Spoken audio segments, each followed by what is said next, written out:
Well, good morning, everybody, and welcome to the very last of our session of the Funding for Development Week. And we've had a very impressive turnout, and it looks like we're going to have a very impressive turnout today as well. So that makes me very happy. And just to be sure that you're in the right place, this is the event on how to get funding through government departments.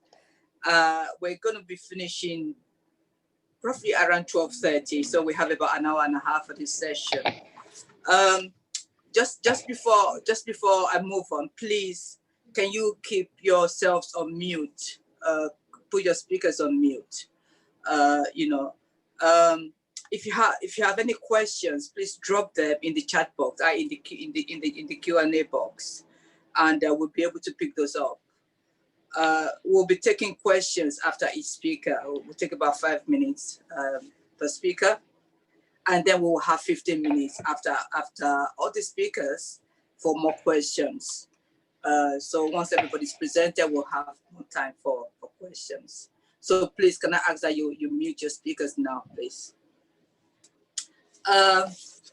Just to introduce today's session, we do know that in the aftermath of the merger of the FCO and DFID, UK official development assistance is now being increasingly spent through a number of government departments.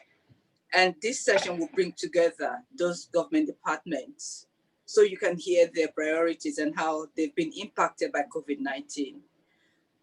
You will also be able to learn how to access funding to reach the most marginalized from a range of these government departments. So today we have the Department for Business, Energy and Industrial Strategy, and we have the Department for Environment, Food and Rural Affairs, Debra. Hi, Emma. Within the context of COVID-19 and the recent DFID FCO merger, you will also learn about how ODA is being spent through other government departments, how the funding priorities of these departments, and how these departments engage with civil society organizations. And in fact, I really want to highlight that it would be nice to hear about how they engage with small UK charities and possibly UK diaspora organizations too. I also want to highlight something which is very important, of course, is that this event is being held on the back of the recent announcement by the Chancellor of the spending review cuts to the UK aid budget. So it's important to understand the impact of this on funding for UK international development work through these different government departments. So hopefully the speakers will touch on that as well. I want to introduce the three speakers we have very briefly, and I will tell you a bit more about them as we go along. We have Chris Maskell, who is the Head of Research and Innovation, ODA Funds at the Department for Business, Energy and Industrial Strategy, BASE. It used to be called the DTI, and I prefer that, Chris, like I already told you.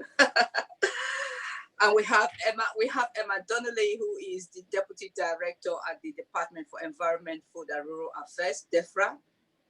And we have Joel Jenny, who is the Director of the Joint Unit Funds. So without further ado, I am going to introduce our first speaker, who is Chris Maskell, Head of Research and Innovation at the Department for Business, Energy and Industrial Strategy. I have a little bit here in relation to the work that DFID does. We'll hear about key ODA priorities of DEFRA. Oh, sorry. I'm talking about you. Sorry, I messed up my. Sorry, we have key ODA priorities of BASE. How does BASE engage with CSOs? Current and forthcoming engagement opportunities for CSOs in funding, but also can be broader than funding. So you can talk to us about other things you're engaged with. And of course, if you have any advice for CSOs who want to engage with your department. So over to you, Chris. Thank you. You have 15 minutes. Thanks, Debbie. Good morning. real pleasure to be speaking with you all today and to be kicking off this this session on ODA funding outside of the FCDO, and in particular, I guess, how to access it. I want to start by thanking the team at Bond for organising this session and for the ongoing, very valuable work that they do to improve the UK's aid sector. As Debbie mentioned, I'm the Head of Research and Innovation ODA Funds at the Department for Business. Previously the DTI, I think previously we were BER for a while as well, but yes, now the Department for Business, Energy and Industrial Strategy. And in my role, my team and I oversee the delivery of two quite large ODA funds, the Newton Fund and the Global Challenges Research Fund. Those of you listening here today may not have much experience of our funds. They are fairly unique in their delivery model. So our funding takes a relatively narrow focus on early stage research targeted towards development challenges. So we work primarily with researchers and universities. But I'd like to give you a quick introduction to BEIS funds, talk about what we fund and why we fund it, and most importantly, I guess, how you can be involved. So by way of a very brief introduction, as aid funds, our funding comes from the UK government's official development assistance commitment. I think that's been in the news a fair amount this week, as Debbie mentioned, and I'm sure it's been discussed at length over the last couple of days. But in 2019, this totaled about just over £15 billion across the whole of government. The majority of that, of course, is delivered by the FCDO. But as Debbie mentioned, across recent years, an increasing amount has been spent by other government departments. And in 2019, BEIS delivered just under £1 billion of that. That's the highest of any department outside of the FCDO. And this £1 billion was split between our research and development funds, so Newton and Gcrf, which I'm discussing today, and our international climate finance work as well. So as with other government departments such as health and DEFRA, BEIS runs certain ODA programs because they're primarily focused on policy areas where either we as a department have the expertise in-house, or else we lead on the government's wider relationships with the relevant experts. So as the department responsible for climate change on the one hand and science and research on the other, it makes sense that BEIS would be responsible for the lion's share of the government's research for development funding. That's not to say that we're the only ones who fund research. DHSC and DEFRA conduct similar thematic development research, and the FCDO also have research ODA programs, though that tends to be more focused on capacity building in partner countries and research into development rather than research for development outcomes. But across the whole of our department, across BEIS, we support about £10 billion a year of R&D funding, largely delivered through the UK's established public sector research establishments, so the Met Office, the National Physical Laboratory, UKRI, for example, and that's where BEIS holds a sponsorship role in those bodies, or else bodies such as the National Academies, which are independent, but BEIS leads on the HMG relationship with them. We've got many years experience delivering research and grant funding through those key science bodies, and of course established mechanisms to ensure that the high standards required by the research excellence framework is still met when the focus is shifted to development goals. BEIS also has an established scientific presence overseas, so both through the UK's Science and Innovation Network, which we lead alongside the FCDO, and also through a network of, I think it's about 26 Newton in-country officers who ensure that activities supported under our bilateral fund delivers on partner countries' needs. It's probably important to point out that when we run ODA funds, we don't do this in isolation. So whilst BEIS or health or DEFRA may lead on areas of ODA funding that aligns with their wider capabilities, DFID, now the FCDO, are still very much involved in that work. So in our area, for example, FCDO experts and advisors sit on our formal governance boards. Several of them sit on our sector thematic advisory groups, and the funds have really been created and over time developed with a good deal of insight and steer from DFID, now FCDO's expertise in managing and running ODA programs. There are also areas such as our international climate finance programs where different departments lead on different aspects of the same program. So there's also some degree of badging within those programs where our research funds, for example, support climate-related activity, which also counts towards our international climate finance obligations. Obviously, I speak mainly for the BEIS research and development ODA funds, so Newton Fund and GCRF. Through these funds, we aim to leverage the UK's world-leading research and innovation base to engage in early-stage research and innovation, looking at the most complex and significant global development challenges, and to then play a major role in addressing them. So in particular, our research is focused around climate change, environmental resilience, global health, food systems, education, sustainable cities, addressing conflict and enforced displacement. It's not limited to those areas, but really significant, meaty development challenges facing the world. And to put simply, we provide funding to UK science and research delivery bodies to fund collaborative research between the UK and Global South researchers that focuses on those big global development challenges. As ODA, both of our funds share the same primary objective, and that's to advance socio-economic development for the poorest people and countries, and to reduce poverty by generating and putting into use knowledge and technology to address development challenges. So the Newton Fund is our bilateral fund. It's been running since 2014, it had just over £700 million of funding, and it currently supports 16 active bilateral science partnerships with DAC listed countries. Investment is matched, so the UK funds our participants, the partner country funds theirs, and the programs are co-designed with the partners. So this match funding co-designed system ensures that our international partners are directly invested in the development of the partnerships, and we jointly design strategies to direct the focus of the research, so that ensures that the research that we fund specifically addresses the development needs of that country. The Global Challenges Research Fund is our larger fund. Total budget since its inception in 2016 is around £1.5 billion, and that's a multi-geographic challenge-led fund. So it funds disciplinary and interdisciplinary research according to a set of development challenge areas based on the UN Sustainable Development Goals. So whilst one of our funds is matched and bilateral and the other is thematic and multi-geographic, both funds support interdisciplinary research and multi-stakeholder partnerships across the global north and south, driving research and innovation capabilities and infrastructures in low and middle income countries. Now, the significant investment in ODA research since 2014 has positioned the UK research and innovation sector as world leading in some of these global challenges, as recognised by the UN and the OECD. And we really wouldn't be able to meet this ambition were it not for the partner delivery mechanism of the funds. So one of the things that makes BASIS funds a little different, and which probably impacts the advice I can give today about working with CSOs, is that they are run through a devolved delivery model. So for both GCRF and Newton, BASE allocates spend to UK delivery partners, so UK Research and Innovation, the National Academies, the British Council, the Met Office, the Space Agency, and these bodies work with their counterparts in country to design collaborative calls for research proposals to which accredited UK researchers can apply through a competitive process. And it's probably at this stage, when our delivery partners launch their research funding calls, when you as CSOs can be involved. For those of you with connections to UK universities, GCRF, the Global Challenges Research Fund, includes an element of funding direct to the Higher Education Funding Councils, who allocate funding direct to universities to fund according to their own research for development priorities. So that's obviously a link where you could be involved in the funds.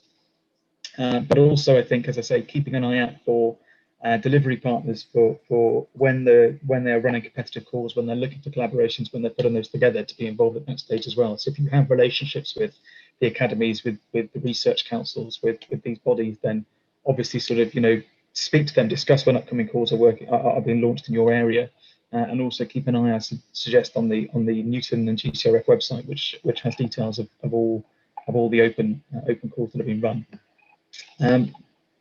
I guess I want to talk just a little bit about how we deliver impact in our funds. So first and foremost, our funds are measured in terms of our impact on development outcomes in low and middle income countries. So we think of impact as the widespread use and adoption of BASE-supported research-based solutions that enable low and middle income stakeholders to make progress at scale towards addressing complex development challenges. And it's a kind of impact that takes a very long time to demonstrate, typically 15 years or more, which is a huge challenge for development research. But we commission and we look at, we have encouraging evidence that shows that the funds are on track to deliver that impact as intended. So at fund level, our theory of change maps the pathway to impact against which we map outputs and outcomes, whether that's academic publications or products or citations or case studies or examples of policy influence, and we separately formally evaluate progress towards impact and delivering value for money.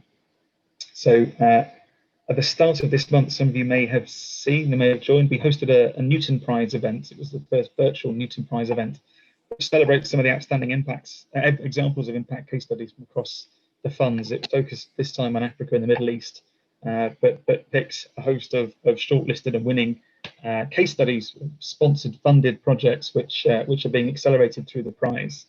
And to name really just a few examples, we've supported research into using space-based technologies to boost agricultural inputs, to champion new solutions to communicate essential information during emergencies. We've fostered efforts to boost biodiversity in Colombia. We've delivered directly by the local community to ensure long-term buy-in and economic growth. And in fact, the example in Colombia is a very good one because it was the one that involved NGOs and civil society bodies. It was a program called Grow Colombia, where we engaged civil society groups who were working with ex-guerrilla fighters and ex-rebel groups and working to train them and support them to develop livelihoods in biodiversity and to help protect Colombia's wider biodiversity as well. So it was a fantastic example of how civil society can be involved through the partnerships that are funded through our programs. In terms of the future of the funds, I know, Debbie, you mentioned that very briefly and obviously very topical and in the news an awful lot today. There's plenty of interest, particularly after Wednesday's announcements in the future of the funds. And I'm sure that the other speakers, my colleagues here today, will agree that we're still awaiting a fair degree of detail about the government spending review, including the sort of exact determination of the different departments' budgets for ODA for the coming year. So I'm limited on what I think we can say at this stage. For our funds, though, on the R&D side, I'd highlight that the importance of investing in science and maintaining the UK's position as a global science superpower is a key theme that's been outlined in the UK's National R&D Roadmap. And the government is committed to increasing UK investment in research and development to 2.4% of GDP by 2027 and to increase public funding of R&D to £22 billion. So the sort of general backdrop to R&D support is relatively positive. Obviously, it's going to be a challenging year this year. We have seen that GNI has decreased quite significantly, and obviously there's been the government has taken a difficult decision to reduce the amount of gross national income that's allocated to ODA down to 0.5%. So it's going to be a tough year this year, I think, but the general sort of backdrop is positive, and the government has stated that it intends to re-establish the 0.7 target as soon as it is able to do so.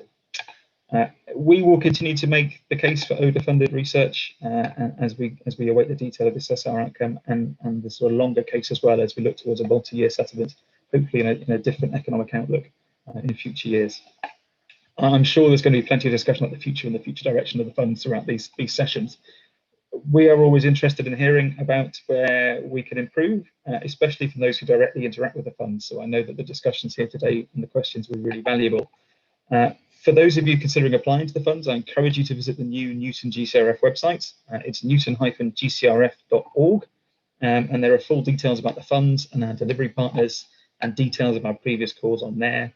But please, as I say, also do engage with and check out your relevant delivery partners website for details about accredited research institutions or how to apply to become one. Typically, with our calls, a principal investigator applying for a funding call would need to be from an accredited research institution, such as a UK university, or an NHS trust, or a museum, or a gallery, or an organisation like the British Library or the Wellcome Trust. We've also done programmes, I think, Kew Gardens and the Overseas Development Institute. But any non-accredited CSO would need to form a consortium with one of those accredited organisations, I think, to become part of a delivery partnership. I'm probably going to leave it there, but thanks again to Bond for organising the session, and thank you to all for joining, and I look forward to hearing your questions. Well, thank you very much, Chris. I really wasn't going to cut you short, but I think some people felt you were going a little bit too fast for them, you know, to be able to catch up with everything you were saying. So maybe we can pick up on some of those issues during the Q&A. There was one important question that somebody asked, which is about, now what was it? This is from Laura. Laura says, it would be lovely to know about whether the GCRF plans to run again after the 5-year program comes to an end next year. And what would this look like? So did you get that? It would be lovely to hear whether the GCRF plans to run again and what would this look like? Yeah, so GCRF was funded up until the end of 2021. That was always intended to be the end of the first stage of the program.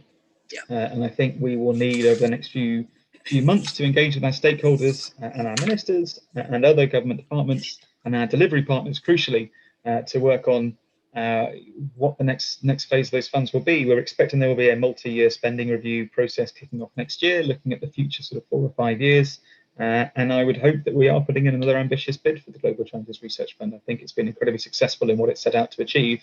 But of course, we will need to, the scale and the size and the wider backdrop, I think there's an awful lot of uncertainty right now. So, you know, a lot of questions will be around what are other partners, other parts of government doing? What is the demand out there? What is the scale of ambition that we will need to set? And what is the wider economic context? You know, how much funding is going to be available for ODA funding, and where will the government look to prioritise that? I think some of the messaging I've seen this week coming out about future priorities for ODA includes, you know, a specific priority for research and development and innovation. So the backdrop is very positive, and as I mentioned in the presentation, you know, the wider narrative and the wider government ambition around supporting R&D is incredibly high. So yes, obviously can't make any commitments at this stage, but I'd be very hopeful that we will be putting in another bid for an ambitious round of GCRF. Okay. Well, thank you for that. And people were also asking if you could repeat the name of that website again for just So it's newton-gcrf.org. So it's the combined website for the Newton Fund and the Global Challenges Research Fund. And as I say, it's a great resource. There's an awful lot of information on there around the funds and our delivery partners and the sort of impact that the funds are having, and as I say, details of previous and open calls as well. So do please check that out. newton-gcrf.org. Okay, did you get that? Okay, thank you for that. One more question. In the course of your presentation, you talked about academies, and people were wondering what academies you were referring to. Okay, so the four national academies: the Royal Society, the Royal Academy of Engineering, Academy of Medical Sciences, and the British Academy. So the sort of key independent UK research institutions, the national academies. It's those four bodies that are delivery partners across the pair of our fund. Okay. Are any of these grants you talked about ring-fenced in any way or form for the small, civil society organizations? Is there any ring-fencing, any special grants for small charities? So there's not from our funds, as I say, because of the way the R&D funds work. BASE doesn't, for example, run programs. We don't pick what we fund. We work with our delegated delivery partners, so the research bodies that we've mentioned, and they work with researchers to put together competitive calls looking at research proposals. So it's not that we pick or say where that should be focused or which kind of body should be worked with. We respect what's called the Haldane principle, which means that the science base are best placed to decide and assess and hold to account through very rigorous sort of competitive processes and peer review what the best science and research that should be funded. So we don't hold a research for civil society organizations, but the organizations can absolutely be involved in consortia that are looking at research programs under our funds. So if you were to be involved with a university, if you're to be involved in an accredited organization that's doing this kind of work or research, then absolutely you could be. There's nothing preventing you from being part of a research collaboration or consortium that would be delivering a research program. But it wouldn't be BASE that picks that. It would be through that delivery body. Okay, very good. Thank you so much, Chris. That was very, very useful. If it's helpful as well, UK Research and Innovation, UKRI, have a list of accredited organisations on their website. So again, if you check that out, and the link is through the Newton Gcrf website as well, you can see the full list of accredited organisations who we would encourage you to partner with if you're not accredited yourselves. Okay, very good. Thank you so much, Chris. Very, very useful. Thank you for your time. Okay, so now, thanks. Now we're going to move on to Emma Donnelly. Emma is the Deputy Director at the Department for Environment, Food and Rural Affairs. And Emma will talk about, again, key ODA priorities of DEFRA, how DEFRA engages with CSOs, current and forthcoming engagement opportunities for CSOs, and of course, any advice for CSOs wanting to engage with DEFRA. You have the floor, Emma. 15 minutes, please. Thank you very much, Debbie, and let me join Chris as well in thanking the team at Bond for organising this event, and all you invisible people out there in the ether behind the screen who've joined today. I'll introduce myself very briefly and then set out a few words about the current situation, which feels like the elephant in the room today, and then a few words on the strategic framework for DEFRA's ODA work, a few examples of programmes that we implement, and talk through how we engage with CFOs, including some kind of upcoming opportunities. So let me kick off by introducing myself a little more. I'm in a job share with Tamsin Ballard, whom some of you may know, as Deputy Director for International Nature, Climate and Development in DEFRA. So we are responsible for the bulk of DEFRA's ICF programming, though there are some other parts of DEFRA working on marine and fisheries, for example, who are also responsible for delivering other ODA programs and ODA funding. I joined DEFRA in mid-April after 20 years working in DFID. So I'm in DEFRA with a very, very strong development policy, development programming background. And I must say, 7 months in a new department when I haven't been able to meet any of my colleagues and have just been sitting in my back room in Brighton has been very, very strange. But I'm loving it. And it feels, as I'll set out, that DEFRA is much more of a kind of startup operation than DFID was, which is always really exciting. So let me just say a few words about the announcements this week. I think a discussion on funding in the week of the spending review would always feel quite timely. Obviously, the announcement by the Chancellor this week is particularly sobering for all of us who work in development. But I think it's worth just underlining how much the UK government is still deeply committed to development and investing in development. Will continue to spend £10 billion next financial year, which still makes us, I don't know the exact figures, but certainly one of the leading bilateral donors in the world, and will continue to play that leading role. Chris referred to the priorities that the Foreign Secretary has set out for that £10 billion worth of spend. And I just thought I'd run through them. They might be quite interesting for people. So the first is climate change and biodiversity. The second is the response to the COVID-19 crisis and global health security. The third is girls' education. The fourth, as Chris said, is science, research and data for development. The fifth is work to promote open societies and conflict resolution. The sixth is humanitarian response. And the seventh is trade and economic development. So as Chris said, we're in a process at the moment of working out how that £10 billion will be spread amongst departments, but those are the priorities that we'll be focused on. And I hope you'll be reassured that those, there's a great continuity there in our focus on core development and poverty issues. So that's a few words on the current situation. Let me set out the strategic framework for DEFRA's ODA work. So the first thing to note is that DEFRA's a pretty small player in government on ODA delivery. So we will spend, I think, something around 40 million, maybe slightly more this year, and possibly a scale up next year. So, in the realms of around 1% of the overall government ODA expenditure. But for DEFRA, that represents a really huge increase. 3 years ago, we spent hardly anything.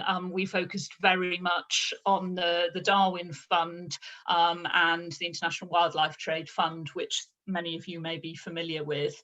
Over the last 2 years, we've really scaled up our programming as part of the International Climate Finance Network around Whitehall, which obviously is, well, it was DFID, now FCDO, BEIS and Debra collectively are responsible for the government's international climate finance expenditure. And the 3 priorities for that expenditure are, let me flick to the page that has the 3 priorities written on it. Clean energy, nature for climate and people, and resilience. And unsurprisingly, DEFRA is the government department that really leads on investing in nature for climate and people. And this is very much, you know, at that kind of nexus of issues. You know, finding the jargon that we love in DEFRA is nature-based solutions. So those programs and interventions that protect nature and biodiversity, that are good for climate in the sense of increasing carbon sequestration, but also good for people in the sense of helping them adapt and be resilient to climate change, but also reducing poverty. So very much identifying that sort of sweet spot in the centre of the Venn diagram. Within the ICF strategy, the priorities under the nature for climate and people pillar are protecting 30% of global land and sea, sustainable production, consumption and sustainable food systems, and leading to longer term sustainable livelihoods. 3, that nature is valued in political and economic decision making, which I think is particularly important as economies around the world are building back after the COVID-19 shock. 4thly, an increase in public and private finance to invest in nature. And finally, reform of subsidies and incentives, again, to recognise the importance of nature to all of our lives, as well as into the response to climate change. So that's the kind of high level strategic framework in which we operate. I think it's always helpful just to talk through a few specific examples to bring that to life. So I'm just going to summarise quickly 3 of our existing programs. One of them is working in Cerrado in Brazil, which isn't a rainforest area, but it's a huge area of the country and very kind of fragile kind of upland savanna. And what we invest in there is very much the sort of classic nature-based solution programming. So we're investing in sustainable livelihoods of small-scale farmers to help them farm in a way that doesn't lead to deforestation and protects the forest. So very classic, kind of delivering for the people on the ground, providing alternative livelihoods, ensuring that they're sustainable and protecting biodiversity, both in itself and for the benefits for climate change. At the other end of the scale, we invest in something called the Eco Business Fund in Latin America, which is attracting, investing money into a fund to attract private investors. So we're the investors who will take the first loss for risky investments, so essentially reducing the risk for private funders, but then channeling that investment towards sustainable agricultural projects and other nature-friendly economic development. So again, trying to sort of shift the whole economic system away from investment which damages nature into investment which preserves nature, and demonstrating that there's an economic return for that. And then thirdly, in a very classic kind of development way, we invest in the World Bank's Global Environment Fund, which is a long established fund operating around the world, investing in projects that again protect the environment and deliver poverty reduction benefits to people. one of the projects we're developing at the moment, which people might be interested in, we're calling the Nature-Based Solution Accelerator Fund, which is very much about working at country level, providing technical assistance to government and other authorities to identify nature-based solutions, develop projects, project proposals, and then attract finance towards them. So again, increasing awareness that investing in nature can deliver jobs, it can deliver an economic return, and critically, it reduces the risk of having to cope with huge shocks like drought or COVID-19 in the future. So trying to drive a kind of shift of the needle at country level, but also transferring those very practical skills about project development. Let me move on to how we engage with CSOs and NGOs. You won't be surprised to learn as DEFRA that our kind of network of CSOs and NGOs is very much in the conservation and environmental space. So when we're inviting people to bid for work on projects, we reach out to our network, we post adverts on our DEFRA Twitter account, they go on gov.uk, but what I should say, and another reason why this event is so timely, is that we're trying to really improve our stakeholder engagement and outreach. So we'd really welcome, if you people in your organisations are interested in bidding for future DEFRA work, we'd love to add you to our database basically and include you in the group of stakeholders that we speak to regularly. And of course, it isn't just about project delivery. We're really interested in your expertise and your experience of how to design really good projects that are really going to shift the dial, and where we should be focusing our efforts in particular. One of my observations moving to DEFRA from DFID is that there are two very distinct worldviews in the conservation world and the development world. And I think we could do a lot more to integrate those ways of looking at development problems and thinking about solutions, because at the end of the day, the end user, if you forgive me for using a horrible clunky phrase, is the same. It's poor people living in cities and rural areas across the developing world. So I think there's a real prize out there to draw on the best of your experience delivering development projects and the best understanding of what works for the environment and for climate, and really kind of integrating that expertise into very coherent joint programming.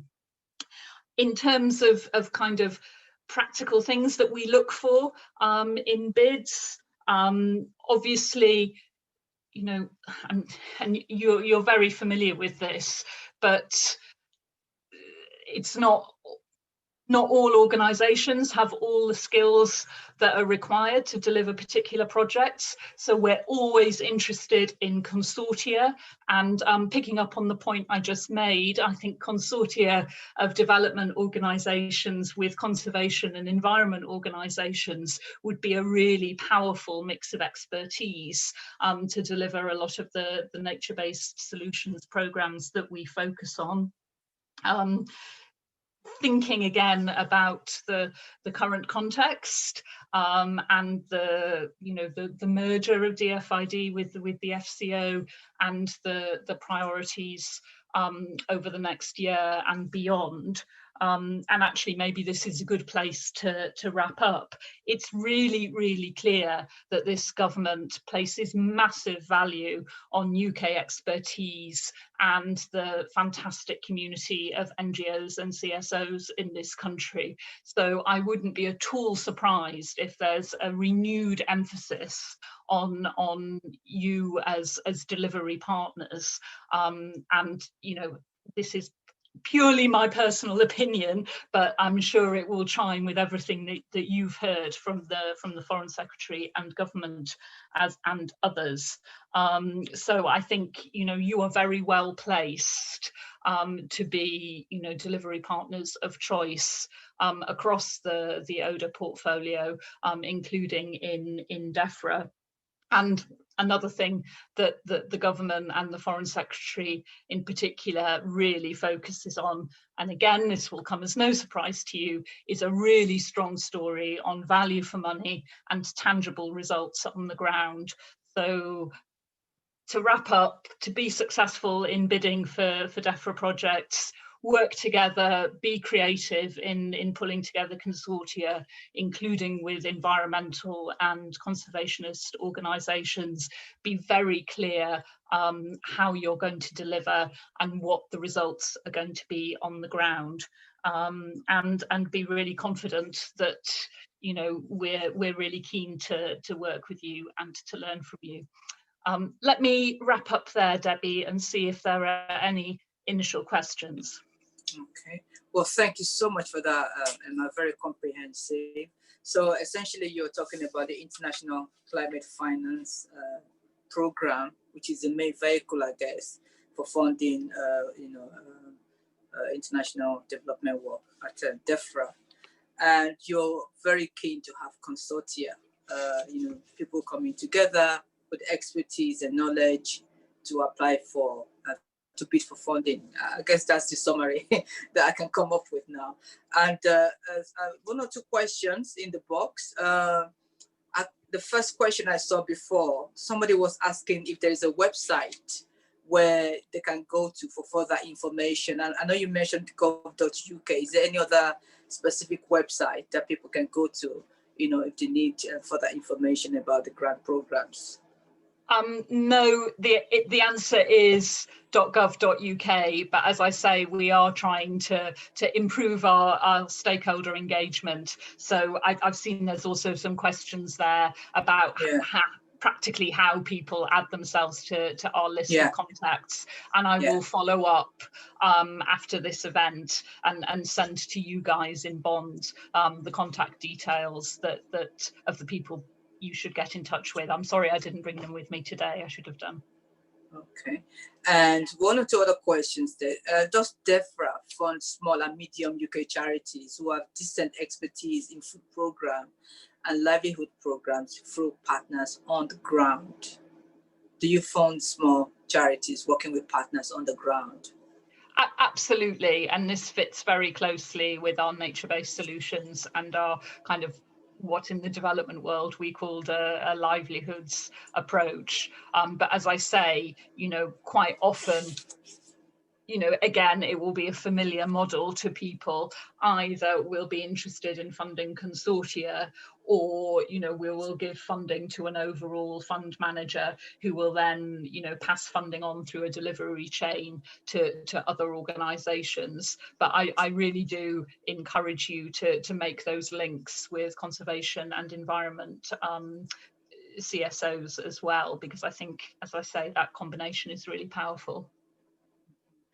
Thank you for that. One more question here about non-UK registered organizations. Are they eligible for DEFRA funding? Absolutely, as non-UK registered funders are for all UK ODA.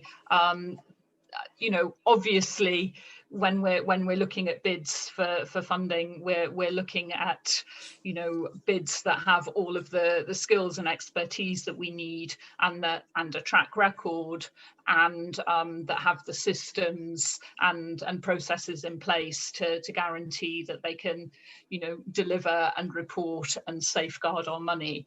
So again, you know, for some smaller NGOs, it may be an issue of teaming up with some other organisations that you can, you know, quite often different organisations have different skill sets. So if you can bring them together into one package, that's particularly powerful.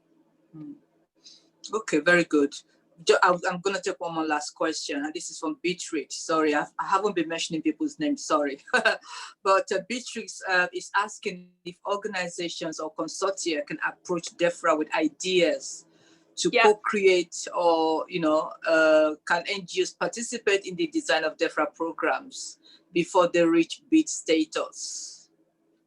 Yes, so I think this question is absolutely gets at where I want us to get to in DEFRA. So as we improve our stakeholder engagement, we would much rather be engaged in a conversation with you and colleagues about our priorities and the best way to deliver them. And we're really open to proposals. I hope this doesn't mean that when I share contacts, we're going to be absolutely swamped.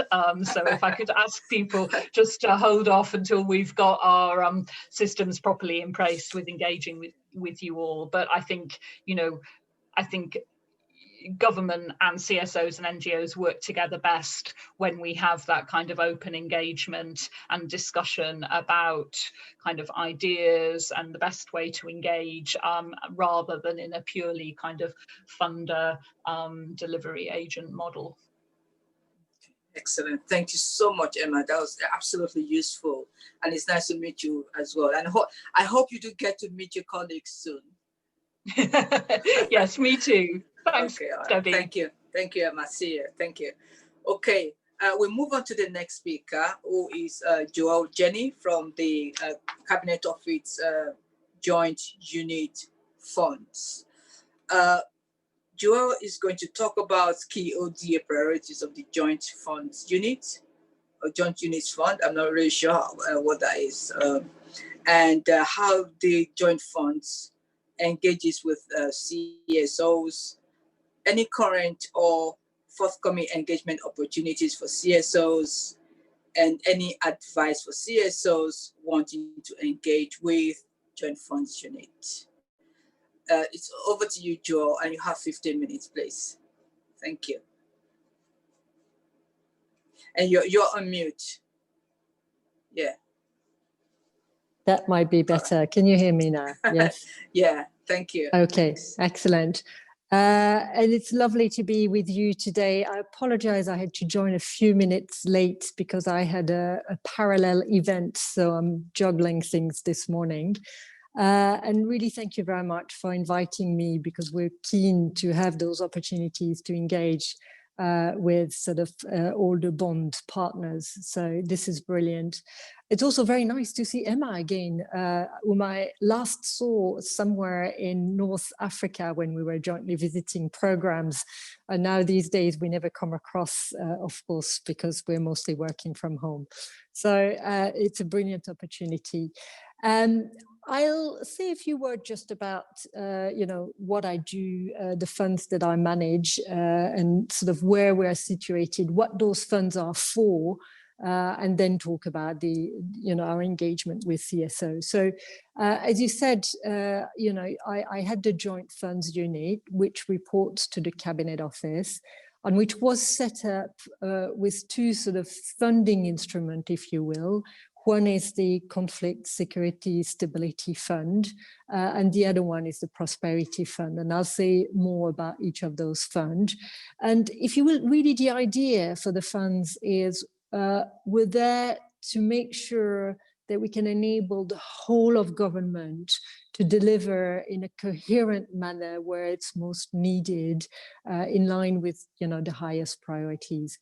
And so that was created, particularly in the CSSF case, very much based on the learning from years of development and conflict work in many countries in the world, where if we're not joined up, if we do things through different parts of the government and without having coherent approaches, the impact is much smaller. And so the funds have been established with that in mind. The Conflict Security, the Conflict Stability Security Fund, CSSF, delivers through about 16 different departments, But what I mean by that is that we allocate the funding to those departments in line with those jointly agreed priorities, and then those departments work, with their own sort of partners for the delivery. We've got a range of partners. It can be multilateral organization, it can be trust funds, it can be not-for-profit organization, but of course there's also a lot of civil society organizations, and I'll come back to that. So the CSSF has quite a large footprint, and what I mean by footprint is the fact that the CSSF is active in a lot of countries around the world, supporting our embassies' work to primarily sort of tackle the causes of insecurity, conflict. A lot of focus now also on gender empowerment, addressing inequalities around gender, a big focus on conflict sensitivity, making sure that we understand the context, what drives instability, what drives conflict, and sort of operate mindfully. The fund has a mixture of ODA and non-ODA, so I will not talk much about that, apart from explaining that, for example, we fund all the UK contributions to peacekeeping, UN peacekeeping being absolutely central to addressing conflict and increasing stability in many parts of the world. So that's one of the things that the fund does, but it also funds a lot of NGOs, small projects, for example, in Sudan or in Lebanon or elsewhere.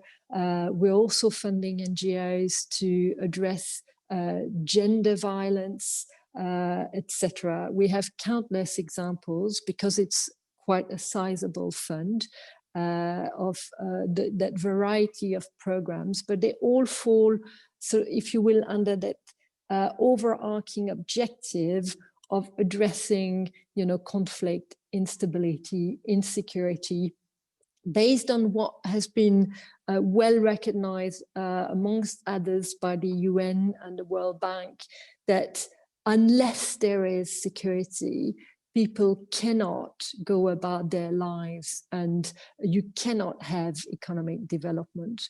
So the focus is very much on SDG 16, the Sustainable Development Goal 16 around stability, security, and using those instruments to create the enabling environment that is critical to addressing poverty. So the other fund is called the Prosperity Fund, and it works more in middle-income countries on sort of really supporting economic relationships that are based on trade, investment, exchange of expertise, on the basis that, middle and upper middle income countries are now more interested in really accessing know-how, expertise, than they are in aid in the traditional form. And so it's about creating sort of innovative programs, testing what are sort of new priorities, new ways of working in partnership with those countries, very much aligned again with the SDGs, but around sort of issues such as climate, health, and other things. So the fund works in fewer countries than the CSSF, and has slightly larger programs than the CSSF, but that are very much around this, mutually beneficial sort of development of opportunities for trade and prosperity that must be inclusive, and again with a big focus on gender issues, for example, in the programs. So the role of my teams in the GFU, what we do in that, so we work with all the departments across HMG to help them understand, those who have slightly less experience or, you know, of spending ODA, to really sort of understand how you do sort of aid programming. Like Emma, you know, my background is DFID, and a lot of my teams have a DFID background, and we work sort of with those departments on, you know, value for money. How do you measure impact? We have a big focus on all the questions around sort of evaluation, monitoring, learning, etc. So those are, if you will, a little bit the activities that we do from the center to make sure that that money is well spent. We're also very focused on making sure that it complements the other instruments. So we heard a very good presentation from Chris about the ICF and the work in Colombia. And, you know, there is a lot of focus on deforestation. Oh no, I'm sorry. This is the, this is going to be very noisy. You're going to have to tell me if you can still hear me, because we're going to have the test of the fire alarm and the bomb alarm. Well, if you can unmute for about 10 yes, seconds, I guess. It actually takes, I've totally forgot, that takes about 5 minutes probably. I wonder whether I pause, you do a Q&A, and I'll come back when all that noise is finished. It will be in a moment, and it will be very noisy because it's the test of the alarm. I really apologize about that. I should have thought about it.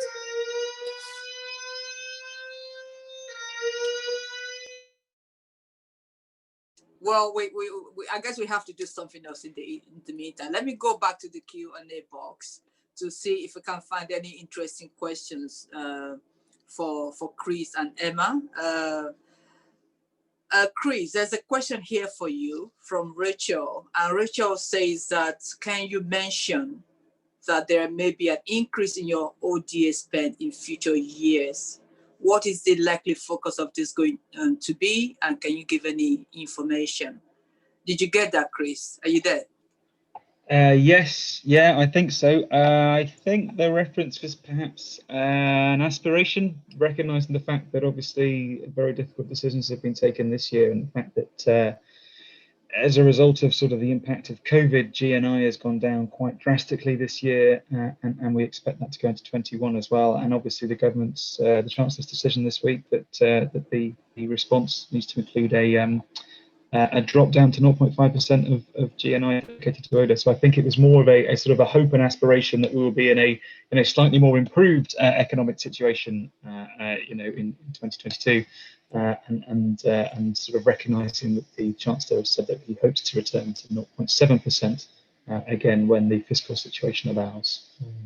So yeah, an awful lot of sort of caveats and a long way to go. But I think it's more of a sort of a hope that there will be a larger pot of ODA available, and that we will continue to have a larger allocation than perhaps this year, which is going to be quite a tough one, I think, for all of us. Okay, thank you very much for that. Okay, there's I guess another question here about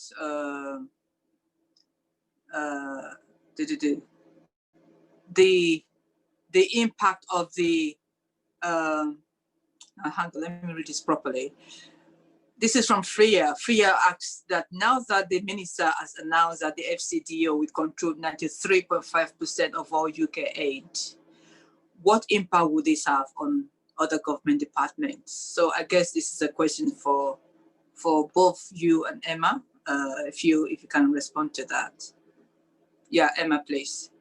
Thanks, Debbie, and thanks, Freya. I mean, the honest answer is that we're working out what that means. I think, you know, even in the old world, which feels like ancient history now, but was actually only a few months ago when you had a separate FCO and DFID, and before the spending round, the DFID Secretary of State had a specific role in oversight of development spend around Whitehall. So, you know, the Foreign Secretary having that oversight and control function is not necessarily new. I suspect that it's going to mean something slightly different in the future, but, you know, your guess is as good as mine, basically. Thank you. Chris, do you have any response to that? Yeah, I think I'd echo it. I think this is one of those areas where we're waiting, I guess, for a bit of detail. I think one of the sort of questions that has come out, rather than answers from the spending review, but details I think will sort of come out soon. I think it refers to oversight and alignment more than perhaps spending control. So, but ensuring sort of that aid is coordinating, that aid is all in line with the government objectives and the role that the Foreign Secretary, as First Secretary of State and is responsible for ODA, will sort of take in that sort of overarching coordinating function. But yeah, certainly some more detail, I think, to be seen on that one. Thank you very much for that. Let me see if there's another question here for that both of you can answer. Okay, there's a question here for you, Chris, from Anna. What is the difference between the Newton Fund and the Gcrf?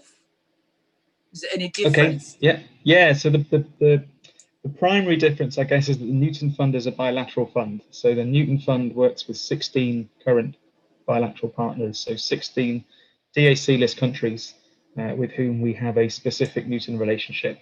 We co-designed the fund with them, and it's match funded. So I mean, these are countries: Brazil, Chile, China, Egypt, Indonesia, Jordan, Kenya, Mexico, Malaysia, South Africa, Turkey, Thailand, Vietnam, Philippines, Peru, and I think I've forgotten a few. But these are emerging science nations with whom you know, they have an established science base, but they are DAC list middle income countries, and we work on a bilateral basis with them, and we match fund. So the UK pays the cost of the UK side of the consortium. These countries typically from their domestic science budgets pay their costs, and we co-design a partnership between us, which makes sure that all of the research that's funded and all of the work that's done is in line with that country's specific development priorities and objectives. And I think it comes back to the point that was made a moment ago by Joelle about the fact that this is about offering UK expertise. This isn't about just giving cash. This is about giving the opportunity to work with some of the very best researchers in the world, be they from, you know, the UK's leading universities or institutions or research bodies, but having the opportunity to coordinate and cooperate with those researchers on specific targeted development challenges for your country. Gcrf is multi-geographic. It's allocated by themes rather than countries, and so that's the main difference. You know, that one is bilateral and one is a multi-geographic fund. Okay, very good. That's very good. Thank you. I think Joel is back now. Joel, are you back? Can you hear me, Joel? Oh, yes, I am. But you. Then in the process of unmuting, my phone collapsed, but I'm back. Okay. Not a good day. No, it's a good day. It's always a good day. Now, so you were talking to us about the Prosperity Fund. Do you want to maybe start that section again? I think we have a bit of time to cover the Prosperity Fund. Yeah, thank you. So yeah, I was talking about the Prosperity Fund, which has sort of a number of themes that it's working around. But I was also sort of just mentioning how those programs are designed to complement what the other programs and instruments do. And, you know, Chris was mentioning the work of BASE in Colombia on deforestation, which is absolutely critical, and that's funded by the ICF. We work jointly through the CSSF to address some of the organized crime and insecurity issues that lead to deforestation. And so we can complement, if you will, the fact that you will not tackle deforestation unless, as Chris mentioned, you need to have programs for former combatants and helping them with employment, and you also have to address sort of the causes of illegal trade and smuggling and these sort of things. So that's the kind of example where sort of the different instruments work behind single coherent objectives so that we are sure that we tackle, you know, the same issue, but from the different angles that are needed to achieve the impact that we want. I said I wanted to say a little bit more about how we work with civil society organization, and I'm sure obviously a lot of you are asking the question as to how you can access the funding. Now, for both funds, we already have framework contracts that have been tendered. I've just seen on the chat, somebody's asking whether the CSSF framework contract will be retendered. I have to assume at some point it will be. I cannot tell you when. We don't immediately have plans to do so. I think a lot also depends on, you know, where we go overall after the spending review. And I'm very grateful Emma has, I think, covered very well some of that context, but I'm happy to talk about it if there are questions. So the framework contract are one thing. On the Prosperity Fund, if there are sort of any new contracts, they are advertised on the portal where everybody can check whether there are sort of new opportunities to bid. Usually, if you're not in a framework contract, then you have to see whether you can team up with organizations that are on the contracts. That's sometimes one way. But also, in some of the countries, some of our embassies will be tendering small contracts. So those of you who might have presence, you know, sort of in a number of countries might be able also to see what the embassy itself is tendering. It's usually not the largest programs, which tend to be tendered centrally here in London, but there is there are opportunities also in countries through the embassies. But for us, the relationship with civil society organization goes beyond the question of the tender and the contractual relationships over delivery, because we also very much rely on our dialogue with you as partners to shape policy. So we've got sort of engagement with Bond Conflict Prevention Group, for example, and more sort of, you know, other groups of Bond. And I'm sure some of you here on the call will have been part of it, where we count on your feedback, for example, when we produce guidance documents, because you can bring us your expertise from working on the ground and seeing how things happen, and you can help us sort of develop better product. So we're very keen on those dialogues. We also have sort of engagement with some civil society organization embedded, if you will, in some of the programs. So I would take, for example, the Asian Infrastructure Bank, the AIIB. Whenever there is a board meeting, the UK delegation consults with a range of CSOs ahead of the board to inform the UK positions at the AIIB. So those are the kinds of sort of partnerships and engagement that we also see as extremely valuable. If you want more information on the funds, the Prosperity Fund has a page on LinkedIn where you will see the kind of activities and sort of get in touch.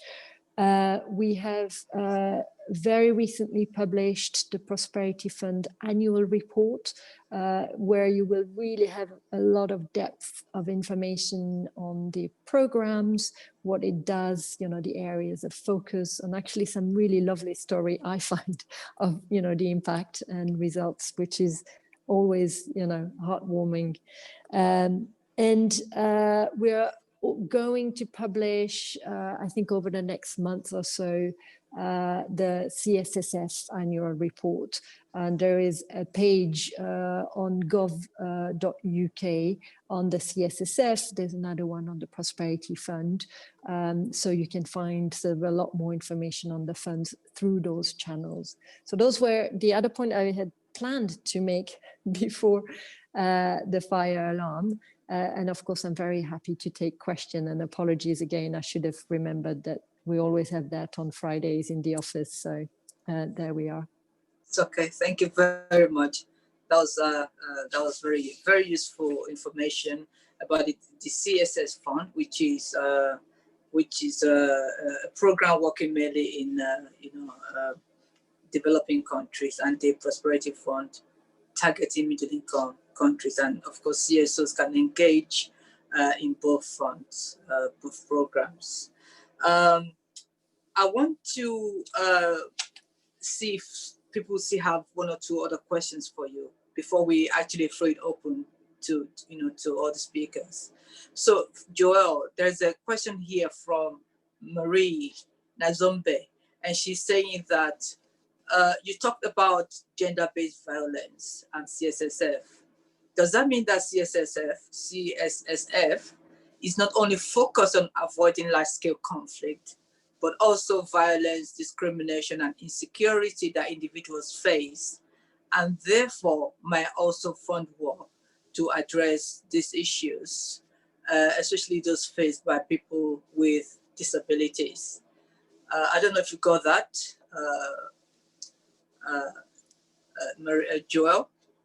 Yeah, thank you for summarizing the question. So I think there's two things there. When we look at in a specific country, the patterns of exclusion or discrimination and these sort of things, it is usually sort of on a systemic basis, if you will. And for that kind of broad systemic program, on the whole, the programs that formerly DFID, now FCDO, Foreign Commonwealth Development Office, do tend to be better instrument for tackling sort of the broad-based systemic sort of aspects that are part of, if you will, the development context. The CSSF focuses on sort of conflict, security, stability, in that has a big focus on, for example, empowering women to be at the negotiating table in peace mediation, or making sure that our programs are gender sensitive, which I would say was insufficiently done. I would recognize, in all honesty, that's work in progress, but we've really invested now in making much more central. We've recruited a gender expert who can help us with develop the instrument. So we make sure that the programs that we do that are designed to tackle conflict and instability are gender sensitive, but the broader systemic dimensions of discrimination are usually better tackled through those FCDO programs. Thank you very much for that. And there's another question for you, Joel, about can you share any recent learnings from the recent evaluations of the Prosperity Fund? And what might this mean for JFU projects moving forward? So we are publishing, the evaluations, and so if you go on the website, you can find sort of more detail. It's always difficult to give an answer for whole fund, because we do the learning and evaluation per family of activity, if you will, or sectors. So there will be learning specifically in relation to some areas of work. We have invested on both funds, the CSSF and the Prosperity Fund, a lot based on prior learning that is aimed at improving how we measure results and how we monitor those results. So I would say structurally, if you will, if I look at the past 2-3 years, that is one area of learning, also based on the very useful feedback we got from the ICAI, the Independent Commission on Aid Effectiveness, where we've significantly sort of increased the resources that we have that are available for making sure that each project have a solid theory of change, very clear results indicators, and that we take the learning from each. We also organize then on the basis of that a lot of training courses for our staff in which we distill the learning from those evaluations.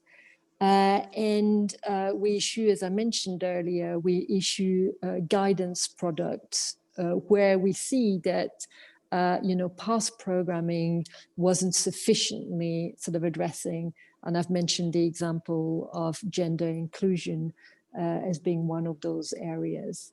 We also have a learning platform on the Prosperity Fund side, where people find a lot of resources, latest research, combine lessons from the evaluations and so on and so forth. So that has really been, a significant area of focus for the last couple of years. That's excellent. Thank you very much, Joel.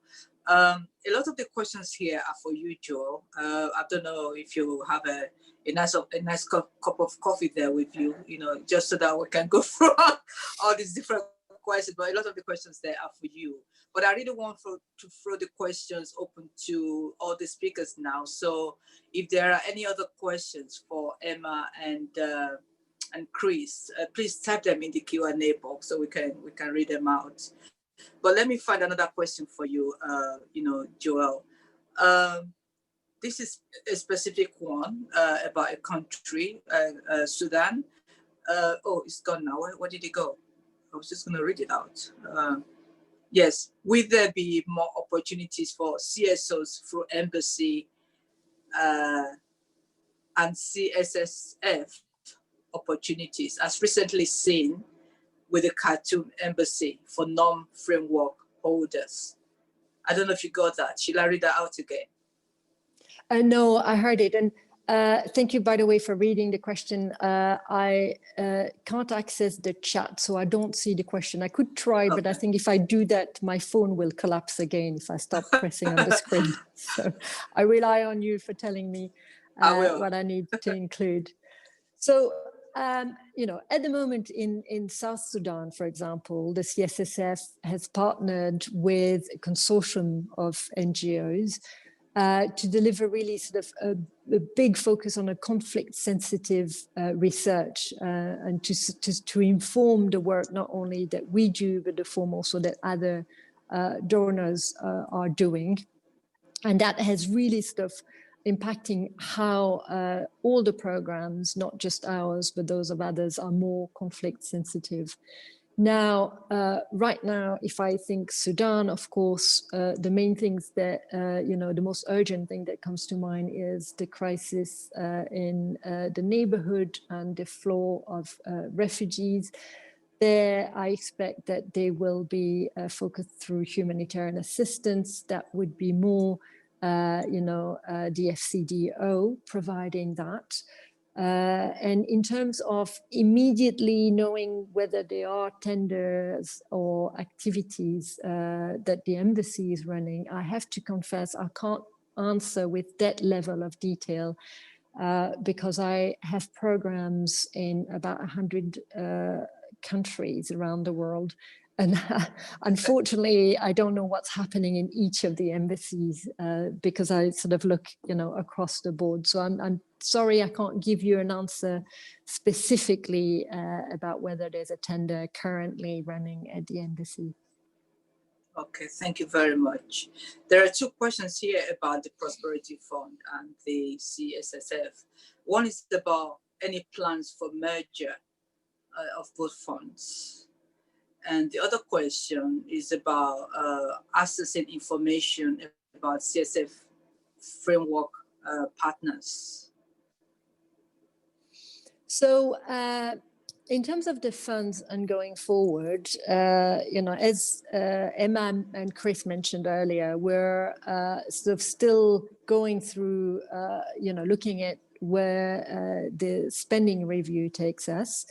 So it's a little bit limited right now, what I can say, simply because it's not yet totally worked out. We did propose, and it has been accepted, I think, that the Prosperity Fund should in future, as of next financial year, be managed from within the Foreign Commonwealth Development Office. And so there will be a shift probably, but any other aspects, sort of in terms of, where we go with the fund, I'm really happy to take it up again in a couple of months, but that's probably the time it will take, as always, after a spending review, before I'm able to give you sort of a fully informed answer. Mm-hmm. Thank you very much. I'll take two more questions before I round up. And the first one, again on CSSF, Joel, and this interests me, of course, because I work in anti-trafficking. And the question is about where anti-trafficking programs sit within the fund's remit. So it's the kind of activity on which we will rely on the geographic team, if you will, to tell us what's most needed. So centrally, I will not tell a program in an African country where exactly they have to put the money. They will be a cross-Whitehall board that brings the different departments, including the Home Office, the FCDO, all the other relevant departments, that will decide in that specific country what are the highest priorities that need to be tackled. And if the relevant department do not have funding for that activity, such as anti-trafficking, then they will look to the CSSF to enable that activity to take place, and will be providing the funding. So there isn't, sort of at my level, I can't tell you it sits exactly here. It is being done really in order to enable that overall coherence behind the top priorities in one specific country, and all of which, of course, aligning with sort of HMG's priorities. And Emma has just earlier sort of listed the new strategic framework, which I think will be a really good way to further sort of clarify that hierarchy of priorities. And of course, the CSSF and the prosperity activities will sort of align behind those strategic priorities that Emma read out. Okay, thank you very much for that. This is the last question I'm going to take before we close. And this is from somebody who is anonymous. I know they've already posted it, this question, so I'm just gonna read it out to you. This is to Joel again. Joel, you're very popular, which is great. How would the reduction in ODA to 0.5 affect CSSF and prosperity funding beyond the next year? Will the number of focus countries reduce? Will pipeline opportunities be cut? Will existing programs be cut? And if so, can you share any details on the above and how decisions will be made on priorities? So, I mean, obviously, the reduction is a source for concern, but it's a reality at a time when, the economy is having to face this huge challenge of the COVID pandemic. So, the funds, just as the rest of government, will need to adjust to a reality that is well beyond anybody's control in terms of the economic impact. The strategic framework will help drive, a cross-Whitehall or cross-departmental sort of focus on how we prioritize ODA where it has the most impact and where it aligns really with those priorities. What does it mean in terms of whether some programs will close or geographies? I honestly cannot say because it's not been decided. It's simply that we now have the numbers. We will now, alongside with our colleagues across government, work together to understand how do we do the most and how do we remain absolutely committed to our core sort of development focus in that temporary retreat from our overall sort of ODA commitments. Again, we'll be really happy to engage through Bond with you once that is sort of fully understood, but it will take some time. Thank you so much. Excellent. It's been a good session, I think. I'm just going to round up very briefly in terms of the conversations we've been having around, how COVID has been largely responsible for in much of the reduction in funding. And of course, the priorities will be based on, the strategic framework, and it will be up to the different departments to decide where funding is going to go. There's a lot of crossover between different programs, so they complement each other. There's a lot of focus on consortia, especially the DEFID program and the base program are much more focused on consortia. But there's also a lot of interest in enabling CSOs to be more engaged in different activities in bidding for funding. So there's a lot of information on different websites. If you check in the chat box, some of those websites have been put up there. So please make sure you take a copy before we end this program. And of course that, for some programs like the CSSF, in-countries are responsible for making decisions about where the priorities lie. So, I guess that's how I'm going to summarize and leave it for now. Thank you so much to our three speakers, Emma, Chris, and Joel. It was really nice to have you and to chat with you. And I want to say thank you to all the participants as well. And thank you for all the questions, very useful questions. And on this note, I'm going to end the session. And thank you, everybody, for coming, and enjoy your day and enjoy your weekend too. Thank you. Thanks, Debbie. Thanks. Thank you. Thanks very much. Thanks all. Thanks for inviting us, Thank and you. thanks for joining the session.